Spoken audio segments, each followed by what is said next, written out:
And once again, thank you all for joining us today. And now let's dive into our first TED Talk and explore the challenges shaping the future of AI. Most VCs talk about AI as something to invest in, but the biggest shift is that AI is starting to invest with us, with AI agents evolving into deal makers that scan signals, uncover opportunities, and automate due diligence. Our first speaker is building right at this frontier. Dmitrii Samoilovskikh, founder of Uniborn, is rethinking how agents fit into the deal flow. He'll share which use cases drive returns, which trade-offs matter, and how early adopters can build an edge. Please join me in welcoming Dmitrii Samoilovskikh. Thank you, Andrei. Thank you all. And thanks to the Selective VC whole team, actually. So I'm really proud to open the conference today. And I'm actually both excited, quite equally excited to both bring my own keynote and also absorb the insights from all the other founders and operators who are sharing the stage with me today. So yeah, my name is Dmitrii Samoilovskikh. I am the founder of Uniborn. And today I will split my keynote into 3 distinct blocks. So first of all, we'll talk about Uniborn. I'll tell you what the company is and where we are today. Then I'll move to the primary part of the current keynote. We'll talk about the VC industry at large, and we'll dive deeper into what we are building here at Uniborn. And finally, I'll bring you some key reflections which are kind of on top of my mind at the moment, and which I feel that every other investor who is currently active in the space should keep in mind as well.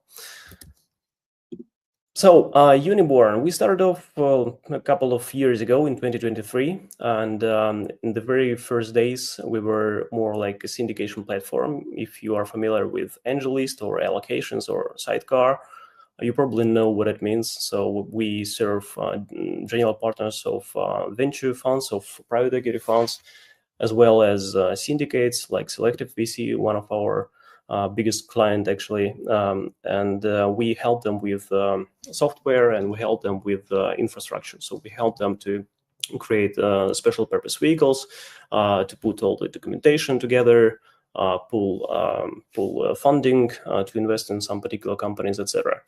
That's what we started with, and over the past couple of years, we closed about 50 deals so far.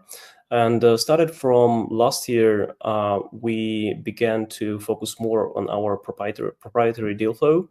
And we actually began to gravitate toward investment banking activities.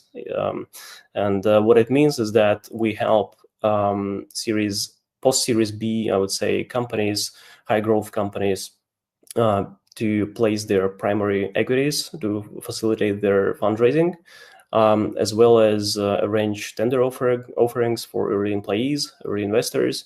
And also one of the recent projects that we have been working for was Salmon, an Asian fintech company, and we were placing bonds for them. So that's something very exciting for us as well.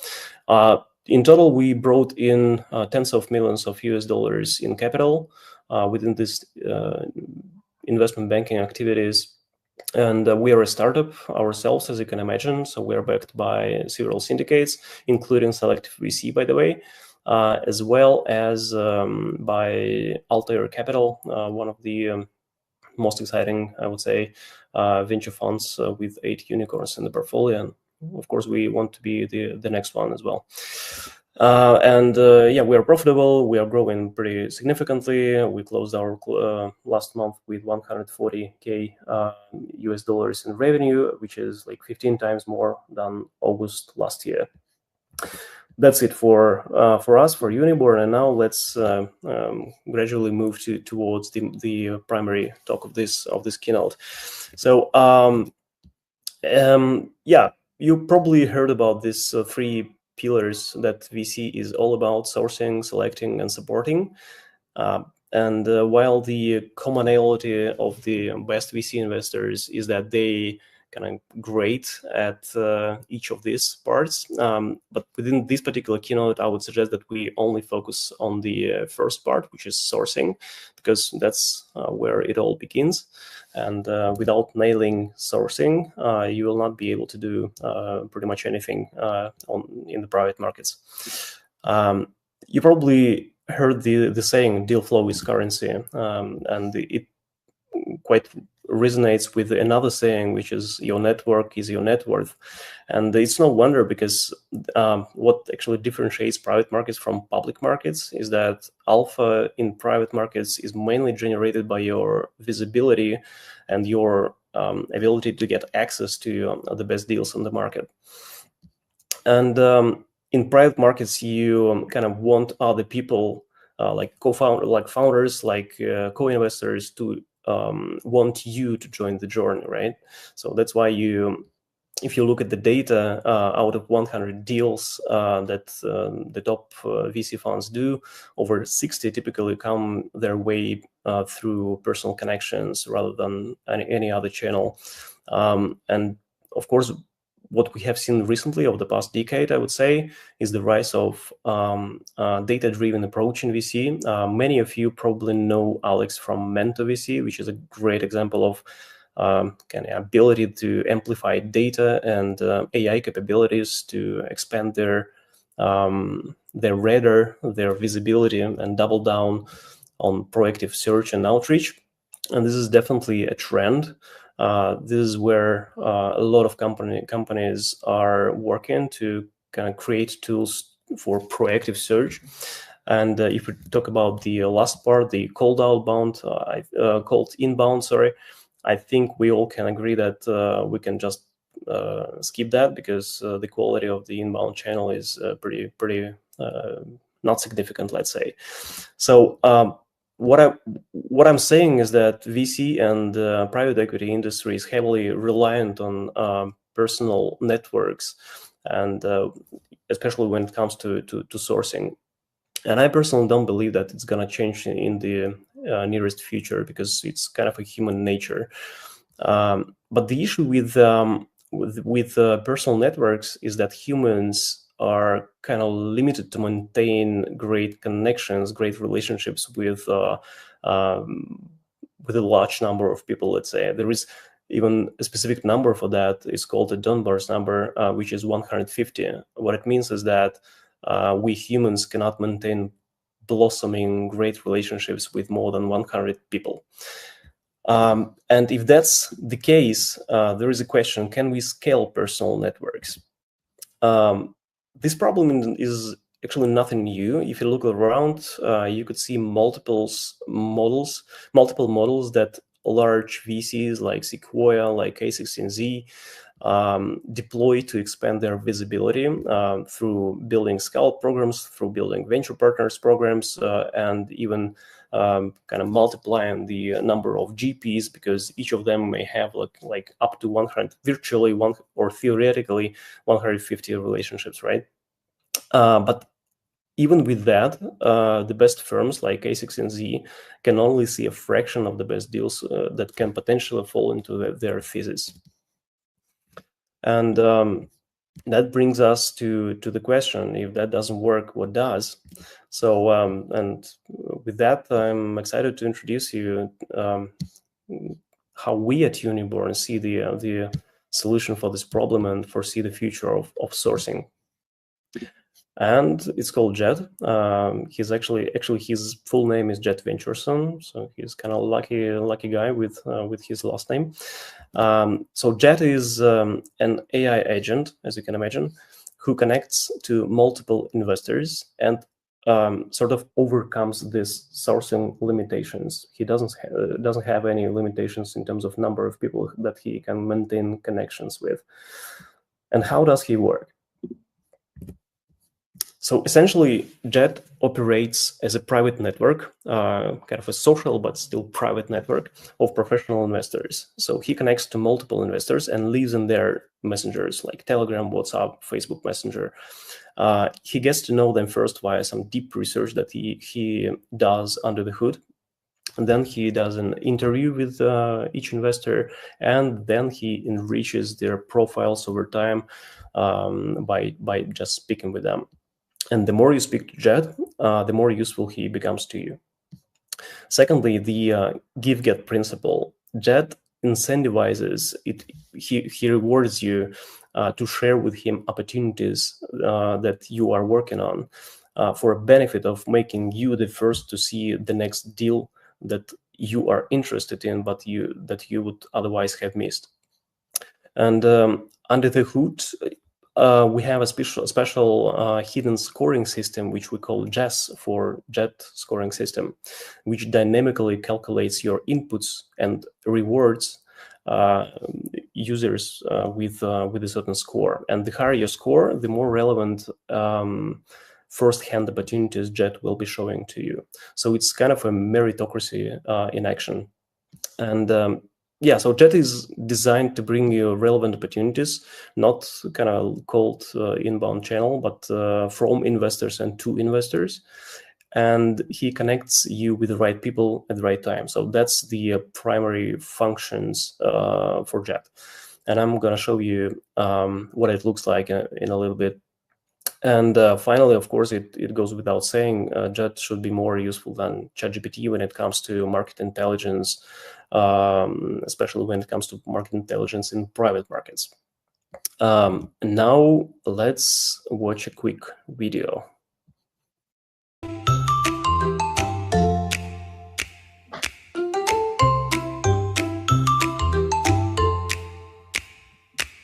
Circuits humming, gears align, whispers of code in every line. A spark, a click, a brighter mind. Think outside the line. It's your world, let it shine. Think outside the line.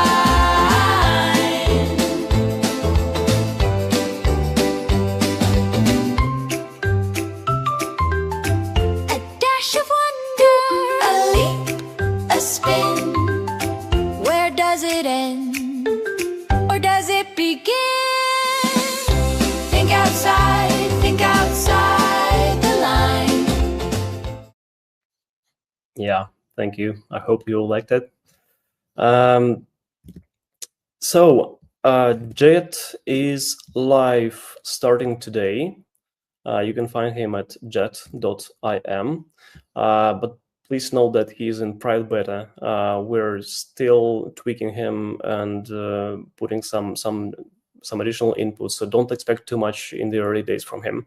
And of course, you need to be ready for hallucinations that happen here and there, of course. That's the very early product. And he only is available, I mean, in terms of chatting with Jet, you can only use Telegram for the time being. So we will add WhatsApp and other messengers as well over the next few weeks, I hope. And you know, when we first built Jet, the first prototype came together like maybe in a weekend, maybe in a few days.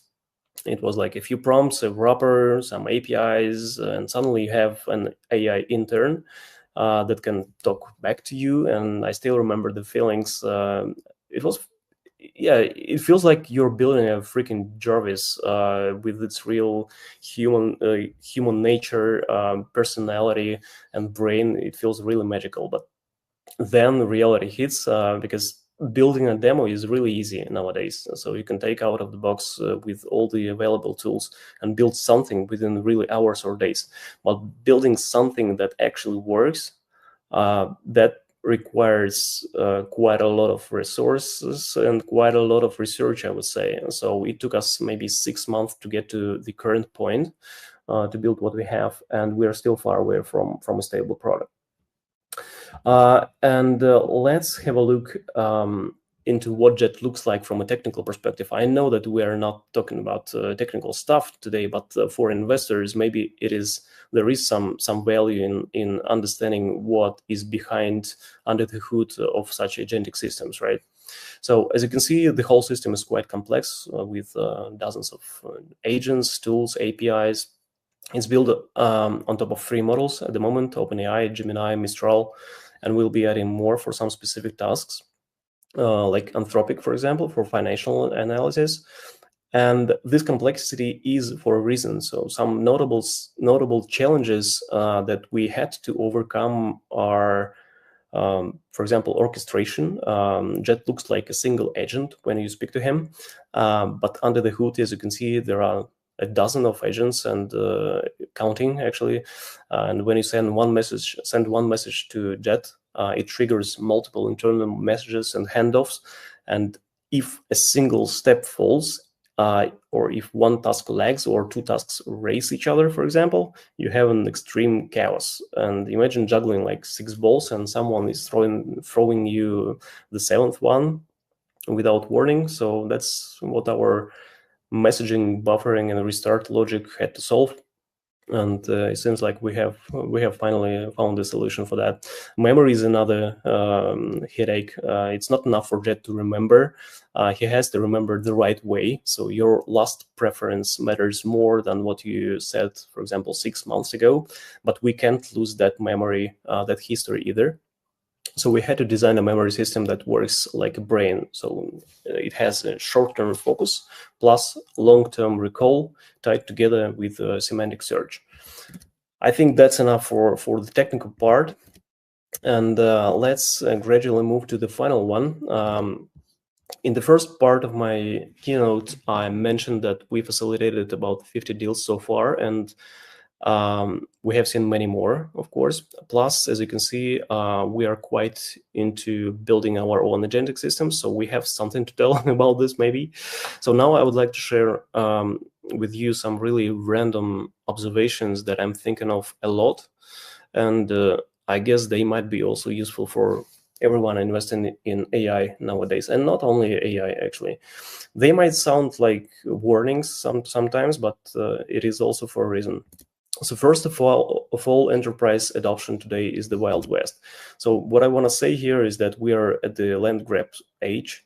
And what we are seeing today is the rise of all kinds of AI applications, and enterprise is no exception as well. So everybody is super excited and don't want to miss the opportunity window to implement these new amazing tools into their workflows.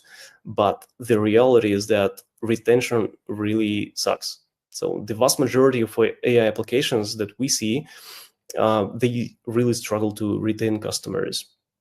And this is not something that you will see in their pitch decks. They will never show you the churn rates because they suck, actually. But what you will typically see is the hockey stick revenue. But to me, it is more like not like a product market fit, but a product mindshare fit. So this is all about like who is going to be the most loud and the most active on the market, and who will grab the most of the land. So I would be really cautious about this next time you see a startup with a hockey stick revenue in the pitch deck. That is my first insight. The next insight is really interesting. So we started to see more and more really questionable structures on the market, especially for household names, which everybody knows, with significant demand and liquidity. And when you are offered to invest in a great company, and especially on better terms than what you see on the market, and if you don't know what is the market at the moment, you can ask Jet, for example. He will tell you what the market is at the moment for any single name. So you really need to understand the structure of the deal. There are lots of second layer SPVs, three layers SPVs, etc. That's all fine. Provided that you know the structure well, you know the GPs well, and you have some certain trust to these GPs. Because what we have seen recently is a couple of examples where certain investors pulled their money in SPVs. The underlying company that the SPV invested into, it went public. And only then the investors realized, they actually found out that there were no shares in the SPV. So be very careful with that. It's very crazy times, I would say. And the final thing that I wanted to share about acceleration. So we have seen a myriad of market bubbles in the past, right? Now that we are about at all-time highs with the public equities, I think it's a good time to reflect on this as well. So based on my purely subjective observations, what took almost a decade for a market to recover after a shock in the past now can take maybe 10, maybe 20 times less time. We all remember 2020 when the market crashed, and then just after a few, if not weeks, just a couple of months, we were back. So I think this is kind of the new reality. And now that we are kind of at the peak of the public markets as well, I do think that something bad may happen. But at the same time, the recovery might be as quick as most of us won't be able to benefit from. So talking about my personal approach to investments, I currently either do short-term bets, really short-term bets like weeks or a couple of months, or keep a long-term strategy which is able to sort of absorb this mid-term shocks. And I do think which are pretty inevitable. So it's kind of a barbell strategy, if you will. That's it for me for today. I think we just on time. Thank you, Dmitrii, for that brilliant opening, a fresh lens on how AI agent can step into venture workflow.